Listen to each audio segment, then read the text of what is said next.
홍콩은 송환법 문제로 지난 3월부터 시작된 시위가 여전합니다. 이에 따른 파장도 지속적으로 이어지고 있는데요. 중국과의 관계 등을 고려할 때 홍콩으로서도 미래 운명을 가르는 매우 중요한 시기를 보내고 있습니다. 한동대 국제지역연구소 마민호 소장 전화 연결해서 관련 내용 들어보도록 하겠습니다. 소장님, 지난주에는 12대가 홍콩 입법부를 점거하면서 충돌도 일어났는데 이렇게 지속되고 있는 시위의 배경부터 먼저 짚어볼까요? 네, 홍콩은 아편전쟁으로 영국이 중국으로부터 할양받은 지역입니다. 150년간의 할양 기간이 끝나고 홍콩은 1997년 중국으로 반환되었습니다. 홍콩이 중국으로 반환될 때 중국의 공산주의 체제와 홍콩의 자유민주주의 체제를 하나로 통합하는 어려운 문제를 해결하기 위해서 등소평이 주장한 일국양제, 즉 한나라의 두 체제를 인정하는 방식으로 채택되었는데요. 다시 말하면 홍콩이 중국에 반환되어서 주권은 중국에 있지만 외교와 국방을 제외한 홍콩의 행정, 사법 분야 등 홍콩의 모든 문제는 홍콩 사람들에 의해 스스로 결정한다는 항인 항치의 원칙에 따라 고도의 자치권을 인정하는 방식으로 향후 50년간 홍콩을 통치하기로 했습니다.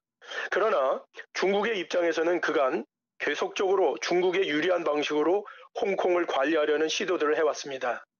예를 들어서 행정장관을 친중국 인사로 직접 임명해 왔었는데 홍콩인들의 요구에 따라 직선제로 바꾸면서도 친중 인사로 구성된 후보 추천위원회가 추천하는 인물에 대하여 직접 선거를 실시하여 선출하도록 함으로써 행정수반 완전 직선제를 주장하는 홍콩인들의 의사를 반영하지 않았습니다. 이에 저항해서 여러분이 잘 아시는 2014년 79일간의 홍콩 우산 시위가 있었습니다.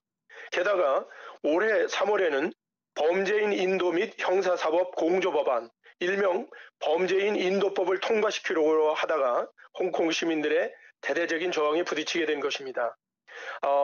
보도를 보신 것처럼 지난 6월 12일 100만 명의 홍콩 시민이 시위에 참가했고 15일에 행정장관 캐리람이 이 법률의 통과를 유보하기로 발표하였습니다.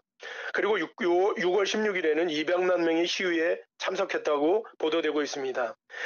그러나 행정장관이 법률을 폐기한 것이 아니고 이 법률에 유보했기 때문에 이 문제는 해결이 된 것이 아니기 때문에 홍콩 시민들은 항의 시위를 지속하고 있고 논란이 계속되고 있다고 봅니다.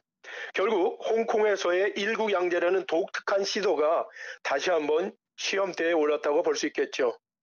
네, 보도에 따르면 홍콩 교회가 시위에 지속적으로 참여하고 있는 모습을 볼 수 있는데요. 교회가 나서고 있는 것도 이유가 있어 보이는데 어떻습니까? 홍콩 교회가 이번 시위에 참여하게 된 이유는 범죄인 인도법이 명목상으로는 일반 범죄자들을 중국으로 송환하려는 목적이라고 말하지만 실제 그 이면에 중국 체제를 비판하는 반중국 인사들을 통제하려는 데 목적이 있다고 판단하기 때문입니다. 즉, 이 법이 정치적, 종교적 탄압의 도구가 될 가능성이 있다고 보고 있기 때문에 홍콩 교회가 적극적으로 참여하게 되는 것입니다. 기독교인들을 포함한 많은 종교인들이 이번 시위에 개인적으로 참여하고 있지만 공식적으로는 6월 18일 캐리람 장관의 사과가 있고 난 다음에 19일 홍콩 교회가 캐도릭과 그리고 기타 종교단체들과 함께 성명서를 발표하여 범죄인 인도법 추진을 철회하고 시위대와 경찰관의 충돌에 대한 전면적인 조사를 홍콩 정부가 실시할 것을 강력하게 요구하였습니다. 어쨌든 홍콩 교회 입장에서는 이 범죄인 인도법의 통과가 된다면 홍콩 교회에 대한 활동에 상당한 영향이 있기 때문에 어떠한 형태로든지 이 법을 저지해야 할 필요를 느끼고 있기 때문이라고 말씀드릴 수 있겠습니다. 네, 사실 중국 본토에서 기독교에 대한 통제가 더욱 심해지고 있는 상황이기 때문에 홍콩 기독교계의 우려가 깊어질 수밖에 없을 텐데요. 홍콩 기독교의 역할 어때야 할까요? 네네. 지금까지 잘 알고 계시는 것처럼 홍콩은 중국 선교의 베이스 캠프로서의 역할을 잘 감당해 왔다고 볼 수 있습니다. 홍콩 교회가 중국 교회들을 여러 방면으로 지원해 왔고 또 홍콩의 많은 NGO나 선교 단체들이 그 사무실을 두고 중국 선교를 지원해 온 것이 사실입니다. 만약 범죄인 인도법이 통과되게 되면 이러한 홍콩의 중국 선교에 대한 역할과 활동에 큰 타격을 받을 수 있게 됩니다. 현재 시진핑 정부가 선교 통제를 대대적으로 강화하고 있는 상황에서 중국 선교에 대한 또 하나의 적신호가 켜진 것으로도 볼 수 있습니다. 무엇보다도 홍콩교회는 이에 대하여 무엇보다도 홍콩교회는 사태 추이를 잘 살피면서 한마음으로 기도에 힘써야 할 것이고 기독교인들의 우려를 대내적으로 지속적으로 표명하고 설명해야 할 것입니다. 또 이 문제가 교회만의 문제가 아니기 때문에 홍콩 내의 다른 단체들과 긴밀한 협력과 공조를 해나가야 할 것이며 특별히 이 국제적인 네트워크를 통해서 외국 교회들과 화교 교회들이 공조하여서 중국 정부의 간접적인 압력을 행사할 필요가 있다고 봅니다. 이번에 한국 기독교 교회 협의회가 홍콩 기독교 협의회 입장을 지지하는 성명을 발표한 것도 좋은 예라고 할 수 있겠습니다. 그리고 홍콩 문제는 단순한 홍콩만의 문제가 아니라 국제관계에 상당히 민감한 영향을 받고 있기 때문에 국제적인 공조가 국제정치적인 공조가 매우 중요하다고 봅니다. 다만 지금까지 미온적으로 대처해오고 있던 중국의 대응이 이후 사태에 매우 중요한 변수가 될 것으로 볼 수 있습니다.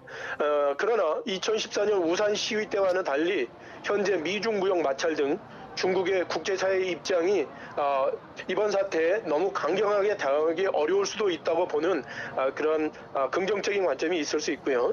그럼에도 불구하고 체제 안정을 가장 중요시하고 있는 시진핑 정권으로서는 이번 사태를 잘 처리해야만 마카오, 대만 또 중국 내 소수민족에 대하여 미치는 영향을 감소할 수 있기 때문에 어쨌든 중국 정부 입장에서는 이 문제에 대하여 아주 중요하게 이후의 사태를 이끌어 나갈 것이라고 봅니다.